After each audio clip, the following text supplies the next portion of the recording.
Order! Order! You are an incorrigible delinquent at times.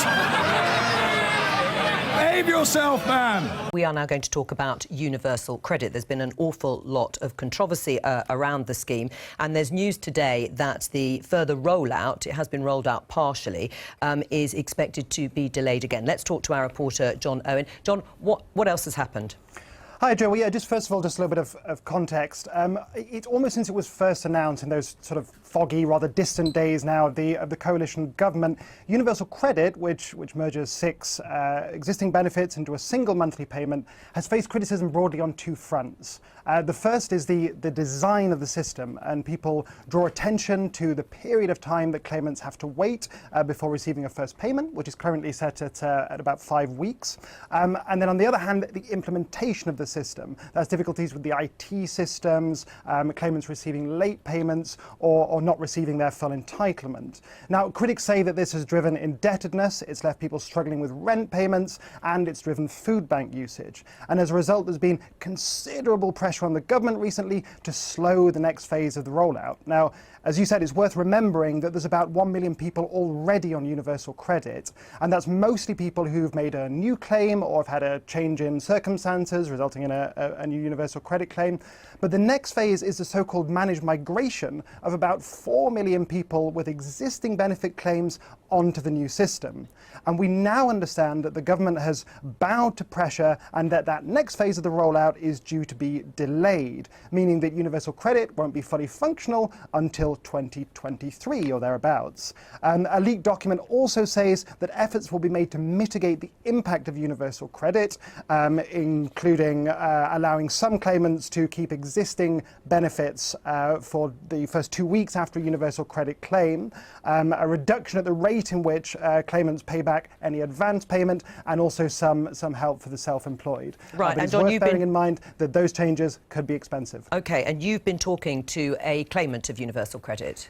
Yeah, that's right. So Esther McVeigh acknowledged the other day that some people will lose out from Universal Credit once it's introduced. Esther McVeigh, the Work and Pension Secretary. Now, one class of claimant that she may well have had in mind is the self-employed. And that's because people who are considered gainfully self-employed by the system will be faced with a so-called minimum income floor. Now, stay with me for just one moment. That means that after the first year of a self-employed business being in operation, the system assumes that a self-employed claimant is earning the equivalent of minimum wage. So the equivalent to somebody who's earning the minimum wage and working for 35 hours each week. Now, if their actual earnings fall below that level, they risk receiving no benefit at all, which has left some self-employed people unable to continue their businesses or, as I say, being left without any income. Now, I spoke to one previously self-employed claimant in Liverpool who eventually had to wind up her taxi business as a result of the minimum income floor, and here's what she had to say.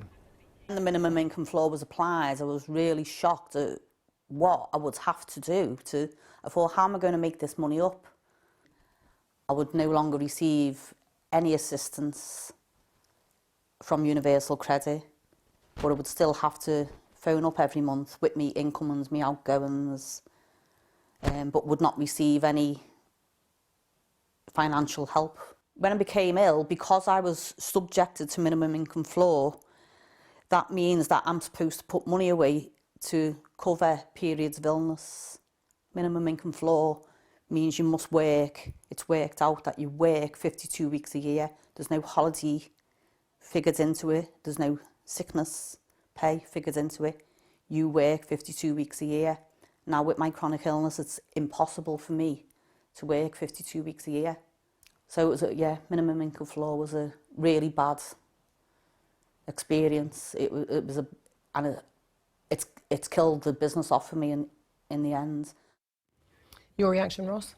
Well, examples like that actually make me feel really angry, disappointed and frustrated, because the whole point of Universal Credit was to help encourage people into meaningful work, so they're always going to be better off in work than they were in benefits. And I think that's why it's right that the government takes time and takes stock to make sure that the implementation of this is actually working and it's working to achieve the ends that we want it to.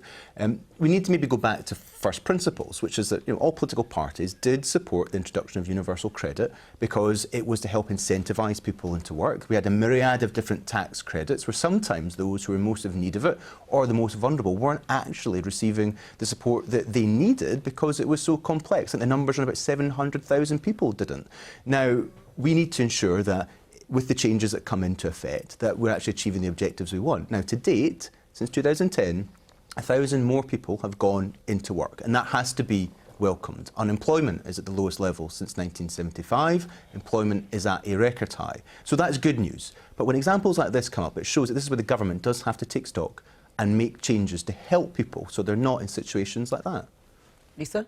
Well, the trouble with all of that, and I didn't disagree with everything you said, but the trouble with all of that is that in Wigan, where I'm a Member of Parliament, we had universal credit before anyone else in the country. We were one of the pathfinder areas that was involved in testing out the problems that would happen when you tried to get people, perhaps who've never had bank accounts or never had to apply online, onto a very new system. So for 4 years, your government has had warnings, regular and repeated warnings from areas like mine about the many, many problems there are with this. And over again, through successive Secretaries of State, have decided to push ahead with rolling this out to other parts of the countries, causing real pain and hardship as a result. And you're still making decisions that are causing problems. One of the major problems in my constituency is that people are being moved onto a new benefit called personal independence payment. That is chaotic and is causing real distress for many, many people. And the problem with universal credit is when there's a problem with one of your benefits, there's then a problem with others. Many of those people who were moved onto it, 80% of our social housing tenants, we found, didn't have a bank account. So we set up bank accounts for people through the post office. You're now closing post offices around the country, including in my town where we have many universal credit claimants. All of these problems are compounding 4 years of problems, and you're still making bad decisions. So I just say to you, please, if you have any influence with Esther McVey, go back to her and say it's welcome that you've finally agreed to pause this, but it needs a fundamental rethink of the government's whole approach. Well, I've been making the case that no more money should be saved from universal credit. In fact, I'd like to see more money go into it. I've always been clear personally, I thought it was a mistake of George Osborne to take out £2 billion from the universal credit budget at a time when you're going through a whole new change in systems, when you're introducing a new benefit. That was wrong. But what I would say is that it's very easy politically to say something should be stopped. And we need to be careful that what we do is not put those who could benefit from this into a more difficult situation. So with the full rollout of universal credit, it's coming to my constituency at the end of this month, 200,000 more people across the country will find themselves in work, and that's a good news thing. So if you stop it now, these people may not go into work if you just stop it. If the work is a 0 hours contract with no hours, then no, it's not. And in fact, your government was caught out only a few years ago because you were counting work experience unpaid as work in your employment figures. And I think the truth is that if you go and talk to your own constituents, which I expect you do, what you'll be hearing is exactly what I'm hearing and seeing in my own constituency. Lisa, should it be stopped and scrapped altogether, which is what has been implied by some on the Labour front bench, or paused, as you say, and if they take the advice of Ross, more money put into the system? So I think you need to retain some of the principles behind universal credit. One of the things that you talked about was about simplifying the system, because one of the problems that we've had is that people who most need that system are often least able to navigate it because of the sheer complexity of what's happened. But you do have to pause this thing and have a fundamental review of whether it can actually work, because the sheer number of problems that we've come up against over the last 4 years, I'm not convinced that they can be resolved. We did ask someone from the DWP, the Department of Work and Pensions, to come on the programme. No one was available. They said they didn't want to prop up non-viable businesses. That's referring directly to the case we heard of the woman who had a taxi business. Is that good enough from the DWP in terms of a response to individual cases where people are being left in hardship? No, I don't think it is. And if that was my constituent, and I was dealing with that case as a local Member of Parliament, and that was the response I got from DWP, no, I wouldn't expect that, and I wouldn't accept that. And I'd fight for something better. And I think that's why we need to be clear that in any system change, there are always going to be examples of this. Of course there is. We're going through a really big change, and I do have constituents who come to see me with different issues and problems, but that doesn't mean the whole system as it as it is needs to stop, or that the principles behind it are somehow wrong. I think the government needs to show it's going to listen, it's going to take action to address those concerns and be pragmatic in it. Now, today, we actually saw in the last budget, the Chancellor did put in £3 billion for that transition, and that is welcome news, but I would expect to see more coming into the next. All right, and I'm sure there'll be plenty more on this topic of universal credit. It was supposed to be up and running last year, but the BBC has discovered that the government's flagship welfare reform, universal credit, will not now be fully implemented for at least another 5 years. 1 million people are already receiving universal credit, which is 6 benefits merged into one payment. But plans to roll it out to around 4 million others have been beset with delays and difficulties. Leaked documents seen by the BBC reveal that the government is also drawing up plans to spend hundreds of millions of pounds in an effort to prevent those who claim the new benefit from being worse off. The government insists it always intended to introduce the benefits slowly. Our social affairs correspondent Michael Buchanan, who broke the story, has this report. Another day, another protest against universal credit. Small in number perhaps, but raising large concerns. Those who are particularly vulnerable really struggle with this system. It's gone too far to scrap it now, but urgent action still needs to be taken. Ministers appear to agree and are delaying plans to start moving almost 4 million existing benefit recipients onto universal credit next year. Tens of thousands of people were due to start getting letters next July telling them they had to apply for universal credit. But we've learned that process won't start until November 2020, which means that universal credit won't be fully rolled out until December 2023, putting the project almost 7 years behind its original schedule. Leaked documents show ministers plan to use the delay to significantly change the benefit. They hope to give people longer to repay any loans, make it easier for the self-employed to receive the new benefit, and they'd like to continue paying some existing benefits for a fortnight after people have applied for universal credit. Any changes won't benefit Misha, however. The 25-year-old single mom has struggled with universal credit for 3 years. They repeatedly fail to pay the right amount each month, leaving her and daughter Maya struggling. It's not fit for its purpose. There's been so many errors. I wouldn't be able to afford to buy food living on my own on universal credit as a single parent. So my mum would help me buy food and help me with my clothes for my daughter. The Secretary of State was tight-lipped this morning when asked about the benefit. Is universal credit still fit for purpose? Bye now. So it was left to a junior minister to respond. We've always said that under universal credit, it is a test and learn approach. And as we test and we learn, we adapt. And earlier this year, we put in an extra £1.5 billion to support claimants. Clearly, this is a process. But there's an acknowledgement in the documents that any changes may not be enough. There is no assurance that ultimately these proposals will prove to be deliverable. And addressing another concern, officials write, there is nothing we can do to mitigate this issue.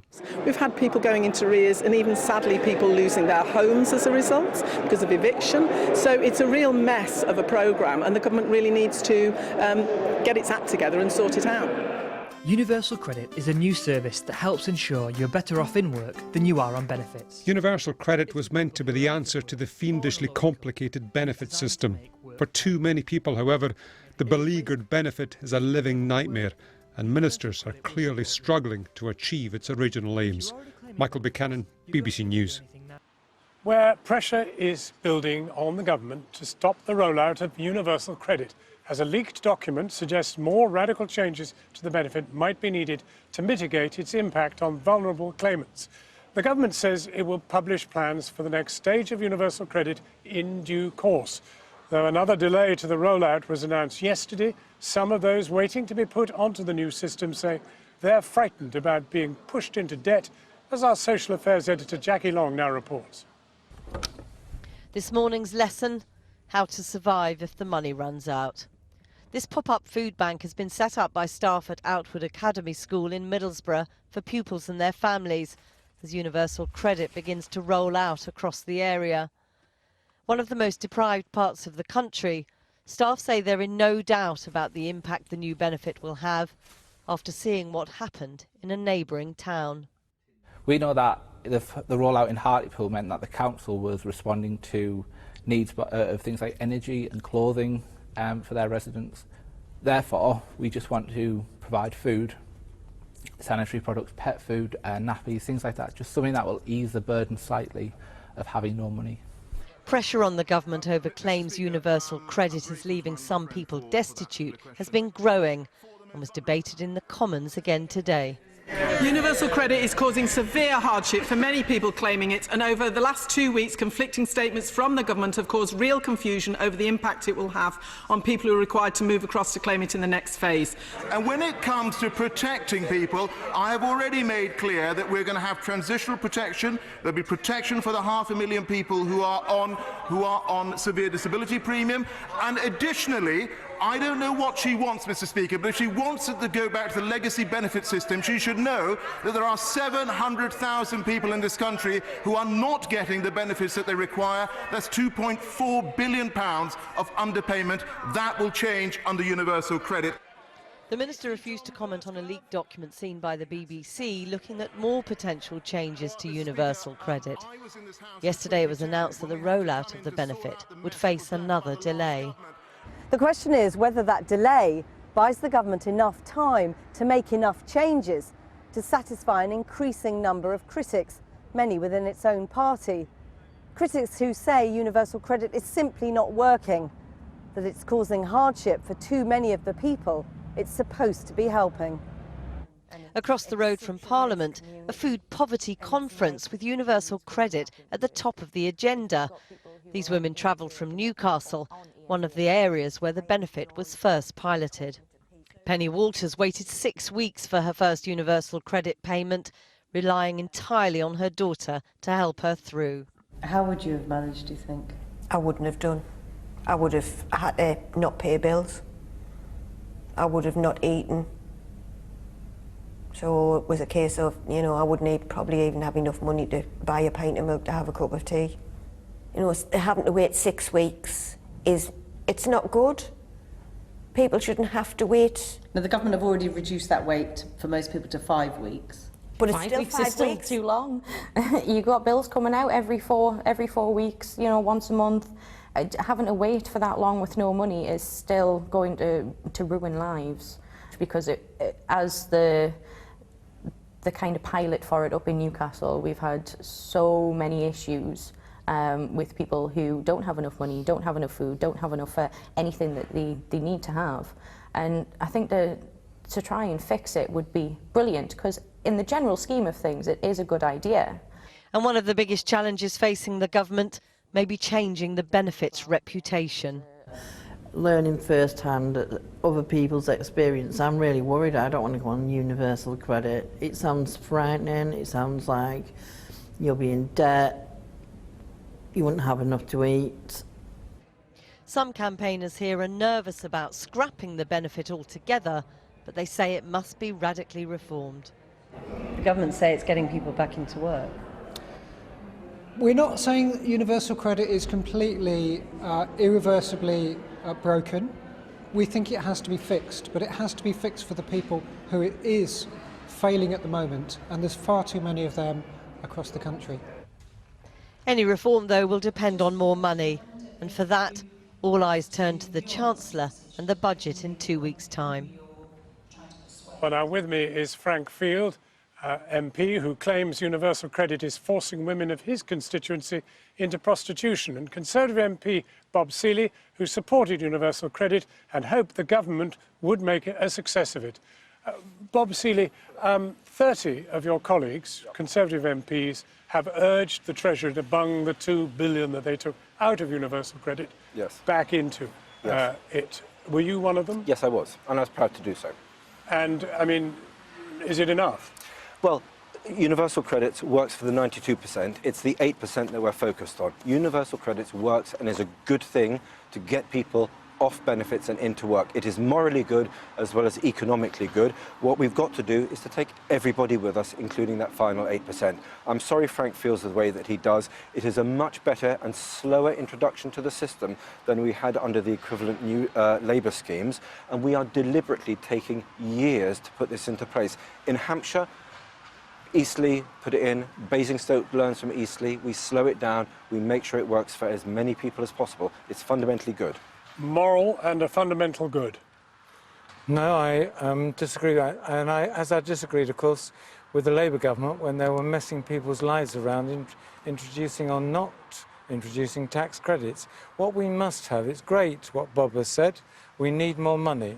But what we need from the government is a guarantee that they will Bob not... Seeley agrees with you, more money, and he's I've said voting that. for it. No, I agree very much with it. I'm very much in favour of that. Full marks. But we need more than that. What we must ensure that the government will not transfer people from benefits which are being paid properly and adequately now onto a system which may not work.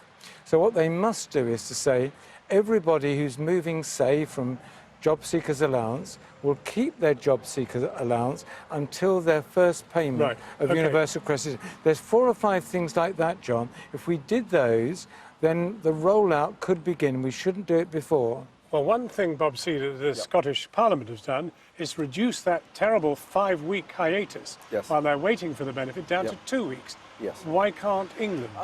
I think Frank makes some very good points, and I think there is a group of us who are willing to work very closely with very knowledgeable people. He's got a fight with the Labour Party. He doesn't need... He's got his own fight, but I mean, there are a bunch of us who are willing to work very closely. We want this to be a success. I think Ian Duncan-Smith did a great job introducing it. The Treasury has done a little bit too much cheese paring, but the fundamental principles behind it are strong and good. Well, is and anyone, it's the 8% that we're now dealing with. Listening, particularly the Chancellor, to your call? Because even Ian Duncan-Smith, who you just mentioned, who was such an architect of this thing, has called for the same sum. Absolutely. Let's hope so. Now, would you be satisfied if the money was good enough and they tinkered around as you suggested, but basically universal credit would have to go on? Oh, there's no question we can go back. But I'm not talking about tinkering around. These are people whose lives are crushed because, as you saw in your film, in your report, maybe 6 or more weeks waiting with nothing. We must have a system that you keep hold of your existing benefits till the new benefit is in payment. Right. If somebody, you made that point already. If somebody is, for example, single mum on benefit, universal credit, gets a job, she has to find the first month's childcare herself. That must be paid up front. These are big, how would you these are big that figures. But you big can, figures. Frank, you can get most of your funding. You can take a loan out for the full amount up front now. So we have already listened. We have already made those changes to the system. And then they claw the loan back at 40%. And you're Is that true? No, you pay it back. No, you pay it back the over rules the year. are. I mean, we're actually trying to think with the department of some more imaginative ways of giving people credit. Right. But there are real problems. They've rolled up the 40% of the advance being taken back. They found out all these other debts you might have. And some people, when they've paid their debts, have no benefit. But Frank, the issue is the system works really well for the 92%. What we're trying to do is to make sure it works well for the final 8%. And we're concentrating, and you're rightly pointing out the hardship of that final 8%. And we don't want to leave anyone behind in this case. But the fundamental principles behind universal credit is a sound one. And what we have to do is make it work for everybody. Well, Bob is saying 98 or 92%. I mean, where's that figure come from? I want to take you on to other territory, and that is your old party, which you presumably still feel marginally allied to. I refer to myself as an independent Labour. But it does appear to be in a complete shambles over this. There's no clear policy coming out of Labour on universal credit. No, they should actually support the motions which I will be speaking to tomorrow, and which I'm sure the Select Committee is going to endorse. Are they your motions? No, they will be. A whole section of us are going to say, we're not talking about going backwards. We've got to go forward. It's going to cost a lot of money, but we must have in place reforms that ensure that nobody is like the people that you actually interviewed earlier on. Right. No money for 6, 10 weeks or whatever it is. Well, Bob Seeley, that takes it straight into the Chancellor's budget. Yep. And the fact is he's terribly stretched in numerous directions. Do you really think he wants to put loads more money into Universal Credit? We've called for him to do so. We want Universal Credit to be a success. It is better that we spend a little bit more money now making it a success than leaving that 8% who may be worse off behind. So we want to take everybody with us, and we want it to work for everybody in the country. Bob Seeley, Frank Field, thank you both very much. Thanks for coming out.